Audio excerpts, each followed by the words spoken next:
বন্ধুরা একটু রেডি হয়েছি, দোকানে যাব, টুকটাক জিনিস আছে কেনাকাটা করতে। ঠিক আছে বন্ধু, তাহলে কেনাকাটা তোমার দাদাভাইকে নিয়ে যাব। কি গো, তুমি রেডি হয়েছো? ওই তো দাদাভাই রেডি হচ্ছে। মোটামুটি বাড়িতে একটু মিস্ত্রি কাজ করছে বন্ধু, টুকটাক টুকটাক জিনিস রেগুলারই বলছে এটা ওটা সেটা কি বলো, কমপ্লিট মোটামুটি হয়ে এসছে বন্ধু। তোমাদের দেখিয়েছিলাম, মোটামুটি হচ্ছে, কমপ্লিট হয়ে এসছে। আর একদিনের কাজ আছে বন্ধু, হলে কমপ্লিট হয়ে যায়।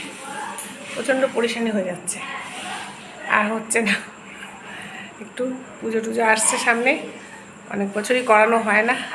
একটু মেনটেন্যান্সের ব্যাপার তো থাকে, ঘর বাড়ির প্রত্যেকেই জানো। এটা একটু করে কমপ্লিট করে ঠিক আছে বন্ধু, তাহলে রাখছি। একটু ব্যস্ত বিজি আছি, বুঝতেই তো পারছো বন্ধু। আসি তাহলে, ফটাফট করে আসি। সন্ধ্যে 7টা বাজে, 7টা বেজে গেছে বন্ধু, 7টা 10। ঠিক আছে বন্ধু, বাই। ঠিক আছে, ভালোভাবে একটু হেঁটে ওয়ার্কিংও করে আসবো। 2-4টে জিনিস আছে, ওটাও নিয়ে চলে আসবো। ঠিক আছে বন্ধু, তাহলে